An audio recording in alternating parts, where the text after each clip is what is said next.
Gracias, presidente. Bueno, de alguna manera creo que voy a coincidir con los ejes que trazó la presidencia cuando se abordó el tratamiento del problema central que tiene la Argentina en relación al sistema previsional, como así también de alguna manera fue abordado por el senador Esteban Bullrich. El sistema previsional argentino es un sistema que arranca con una ecuación de tres aportantes de trabajadores activos por un beneficiario del haber previsional. Y ese sistema que funcionó en plenitud, bueno, funcionaba porque muchos no alcanzaban la edad para jubilarse. El punto de inflexión donde se equilibran aportantes y beneficiarios es en el año 66. Y a partir del año 66 comienza lo que uno puede denominar el problema de la sábana corta, es decir, cómo financiás un sistema previsional y cómo lográs encontrar un eje de contención que pueda equilibrar los que se incorporaban al sistema con la sustentabilidad. El problema central, más allá de los matices, tiene que ver con la sustentabilidad del sistema. Nadie puede oponerse, no es una cuestión ni deseos, ni es una cuestión de malas decisiones cuando se tratan de ampliar derechos. Por ejemplo, desde el 2005 en adelante, hay 2.800.000 argentinos que lograron una inclusión previsional con el programa de adultos mayores, con la jubilación de las amas de casa y otras decisiones más que fueron adoptadas, me parece a mí, con un profundo criterio de justicia social, es decir, cuando al final del camino has hecho un gran esfuerzo, pero como contraprestación miraste a los costados y no tenés un Estado que te tienda la mano. El fin es loable, el objetivo es loable. Y a medida que se avanzaba, como también la sábana es corta, se fueron tomando decisiones. Financiar con el Tesoro, con los años se estatizaron los fondos de las AFJP. De alguna manera, ahí se crea el sistema integrado previsional argentino y este fondo de garantías de sustentabilidad para preservar los activos, que como bien lo decían, tienen que ver con bonos, tienen que ver con títulos. Pero la esencia de la cuestión tiene que ver, por una parte, con la inversión de los títulos, que hubo un gran debate acá que se discutió cómo se podría en un debate garantizar la intangibilidad, de que las inversiones vengan de la mano para mantener la intangibilidad del haber de los jubilados y del haber previsional, es decir, jubilados y pensionados en la Argentina. Me parece que fue el senador Giustiniani que lo había planteado, la necesidad de cómo podemos encontrar un justo equilibrio entre las inversiones futuras y que esas inversiones tengan una directa relación para sostener la intangibilidad del haber previsional. Bueno, se utilizaron con otros propósitos en distintas etapas. En algunas instancias se financió los créditos Procrear para las viviendas de los sectores medios. En otras, fines loables como empresas de hidrocarburos, distintas herramientas que fueron utilizadas en función de los activos del fondo con una mirada proactiva del Estado, pero obviamente que estaban sujetos a los vaivenes de la economía argentina. Y la economía argentina es endeble, porque nunca abordamos seriamente como política de Estado, como un trabajo serio, es decir, el problema estructural de los desequilibrios macroeconómicos y las decisiones que tiene que tomar un país para consolidar una previsibilidad de mediano y largo plazo. Y estamos hablando nada más ni nada menos que de un sector que no tiene revancha Y yo me quiero detener en esta cuestión. La vida muchas veces te da la posibilidad de decir, bueno, arranco de nuevo, barajar y dar de nuevo. A los 20, a los 30, a los 40. Pero al final del camino no hay revancha. Y yo me quiero detener en esto porque me parece que de las expresiones de la funcionaria del ANSES, de lo que escuché en el seguimiento de las audiencias, en las comisiones, y de algunas expresiones de algunos miembros del oficialismo, parecería ser que el derrumbe de todo este sistema previsionado del propio Fondo de Garantía nace con una decisión política de la reparación histórica. Y la reparación histórica fue una muy buena decisión, una muy buena decisión. Yo quiero recordarles que desde el 2002 al 2016 se actualizó la mínima, pero, a ver, los que aportaron durante 30 años al sistema quedaron ahí, a mitad de camino, y no lograron una actualización de los saberes. En este Senado pasamos y discutimos por Badaro 1, Badaro 2, otros fallos más, que le decían de alguna manera al propio Estado, señores, basta del camino que optó el Estado. No hablo de un gobierno, no quiero detenerme porque hay un drama de Estado, de política pública del Estado, cuando la sábana es corta, cuando se incorporan mayores actores, mayores beneficiarios, que me parece muy bien, pero a ver, independientemente de distribuir, ampliar el distribucionismo de la ampliación de derechos, también hay que tener la contraprestación, que es el debate que nosotros nos debemos en este ámbito. Y también nos hacemos cargo nosotros de lo que nos toca. ¿Y por qué lo digo esto? Bueno, porque en esa idea, justamente, con los fallos de la Corte, había que encontrarle una salida. Y la salida no era menor porque, miren, acá hay algunos datos. ¿Cuál era la situación? Como la decisión, lo dijo el propio senador Clos, que tuvo la ocasión de hablar cuando la presidenta del Senado era presidenta de la República, y tuteándolo le decía, bueno, es un problema muy grave porque no tenemos cómo resolver, entonces el camino era la litigiosidad, porque no puedo afrontar tu actualización, pero hay un problema. Los juicios previsionales duran 8 años, y como no hay revancha, se te va la vida. Entonces, ¿qué hace un Estado cuando estás acorralado y no tenés revancha? Tenés que encontrarle una salida. Y nosotros consideramos que ese blanqueo, ese dinero, destinarlo a una reparación no fue una mala decisión política. Después, obviamente, hay distintas miradas, algunos que decían por qué una parte no se volcó a la inversión productiva, por qué se destinó únicamente con esta visión. Pero todo lo que acá se cuestionó, es decir, blanqueo para la reparación histórica, con posterioridad los activos del fondo para la reparación histórica. Las utilidades de los activos del fondo para la reparación histórica se aprobó en el Congreso.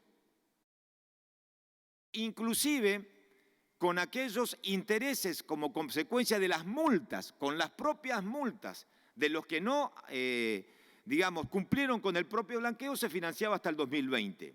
Ese fue el sistema que lo discutimos y lo aprobamos. Ahora, yo me quiero quedar con un saldo positivo. Así como hay un saldo positivo en la Argentina por haber incluido 2.800.000 beneficiarios al sistema previsional, bueno, quizás en aquel momento faltó una discusión que creo que quizás hubiera sido inteligente. Y yo la quiero decir. No es lo mismo quién aporta que quién no aporta.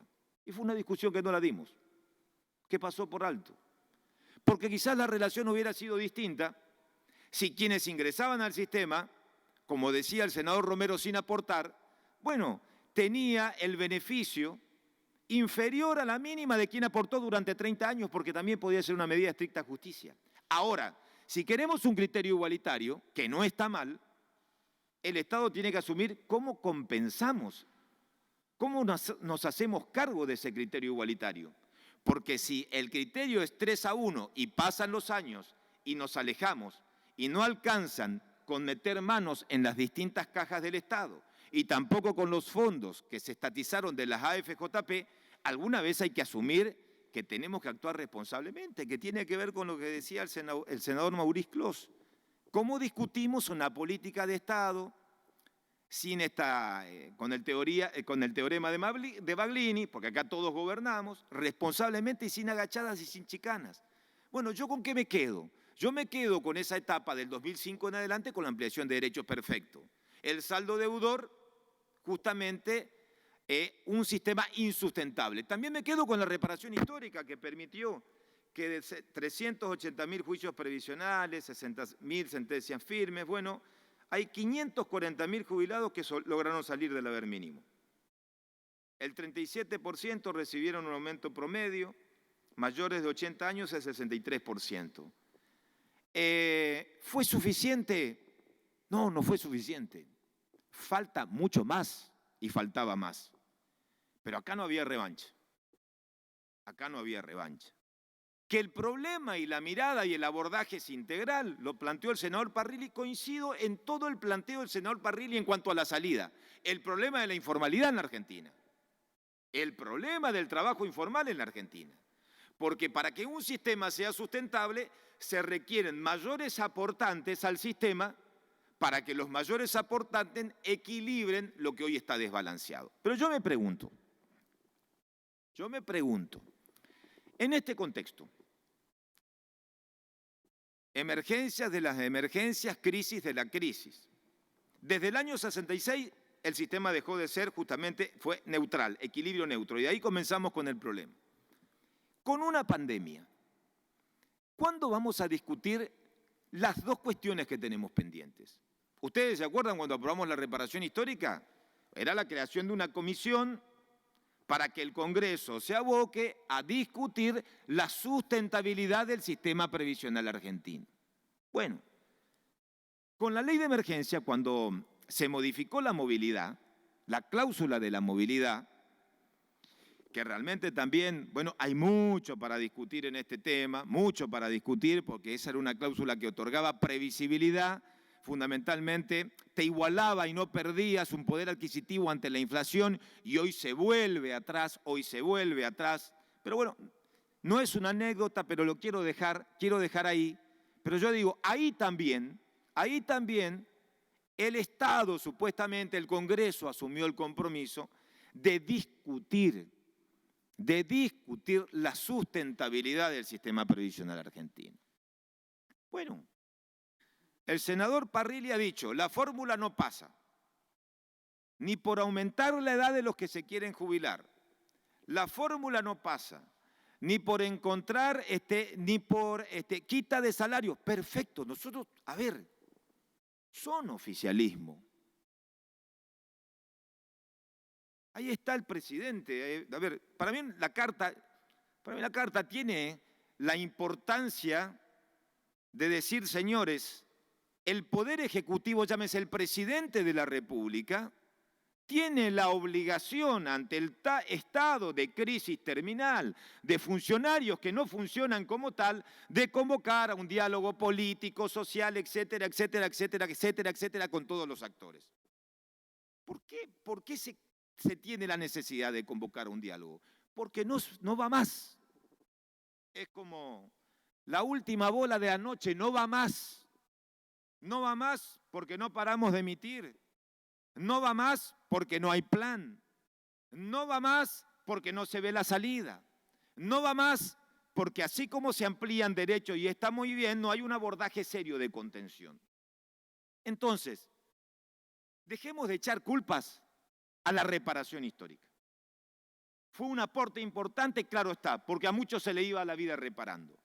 Dejemos de echar culpas a los 2.800.000 beneficiarios que se incorporaron al sistema con la ampliación de nuevos jubilados en el 2005.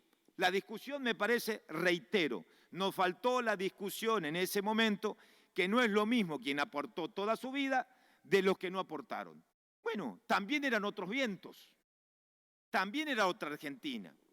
En el 2005 también se crecía a tasa china, la soja tenía otro valor, se pensaba, había los famosos superávit gemelo, había otra perspectiva, otro panorama de país. También nosotros con la reparación histórica pensábamos en otro ordenamiento macroeconómico que impulsaba otras cosas. Pero ahora, a barajar y dar de nuevo, porque el problema es un sistema que no es sustentable. las palabras sustentable, que están marcadas en la Ley de Reparación Histórica y en la emergencia que aprobó el oficialismo, que lo trató el oficialismo cuando retocó la cláusula de la movilidad. Entonces, a ver, agachadas más, agachadas menos, chicanas, yo digo lo siguiente: políticas de Estado sí, acuerdos serios sí. Bueno, la pelota en este esquema de reglas de juego de fútbol, la pelota la tiene el Poder Ejecutivo. Y acá no hay demoras, ¿eh?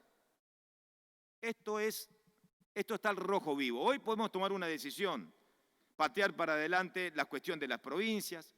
Me parece bien, muy bien, una sola acotación, porque creo que no es así y vale la pena aclararlo. Los créditos que otorgó la ANSES a los jubilados, a los beneficiarios de la asignación universal por hijo, no todos fueron a parar al bolsillo y al despilfarro, como lo dio a entender la titular de la ANSES. No, no es así. En muchos pueblos del interior hay créditos que sirvieron para reactivar las economías, de algunos que tenían para comprar arena, bolsas de cemento, bolsas de cal. En una instancia reactivó el consumo. Lógicamente que al final del camino, allá por diciembre, cambiaron los tiempos y los créditos sí fue un aliciente para paliar la crisis, que tampoco está mal. Como tampoco está mal y es muy buena la decisión de frenar la capitalización de intereses y otorgar una bocanada de aire fresco a los sectores que menos tienen. Así que yo le digo a la presidencia que fundamentalmente el gobierno tiene la oportunidad, hay una oposición que está dispuesta a discutir en serio, pero bueno, el camino lo tiene que marcar el gobierno. No somos nosotros quienes que tenemos que ofrecer o proponer cuál es la salida para el sistema previsional argentino. Si estamos dispuestos a colaborar con una visión de Estado. Y yo, a diferencia de lo que otros sostienen, yo tomo el mensaje de una carta como un mensaje directo, muy potente, para que el Poder Ejecutivo, el Presidente de la República, tome nota, que cuando los funcionarios no funcionan, que cuando los ministros no reaccionan, cuando la realidad te lleva puesta, la conducción la detenta el Poder Ejecutivo. Yo lo tomo así, en un esquema de dualidad muy fuerte, porque la conducción de una fuerza política está en el Senado, pero el Senado dejó las cosas como están. Así que esperemos que la pelota la mueva el presidente, ¿eh? No solamente por este tema, no es un problema de bimonetarismo, para nosotros es mucho más amplio, tiene un abordaje institucional, social, macroeconómico, amplio, amplio, amplio. Bueno, está en manos del presidente, presidenta. Nosotros estamos dispuestos a dialogar y trabajar en serio por un mecanismo sustentable. Y no se trata de costos, porque si vamos a mirar siempre con una mirada amplia, distribucionista, ya se nos acaba todo. Ya no hay de dónde sacar. Y cuando no hay de dónde sacar, no vamos a mirar a los ojos. Y la sociedad nos mira a nosotros, porque la respuesta está en la política. Desde nuestro interbloque, que representamos a un 41% de la sociedad, pero fundamentalmente que queremos aportar con mucha sensatez en un momento muy difícil para la Argentina, esperemos que la Rosada se den cuenta cambien de canal, que la sintonía pasa por acá, por las cosas que se dicen. Cambien de canal urgente. Están a tiempo de reaccionar. Depende del presidente. Gracias, presidenta.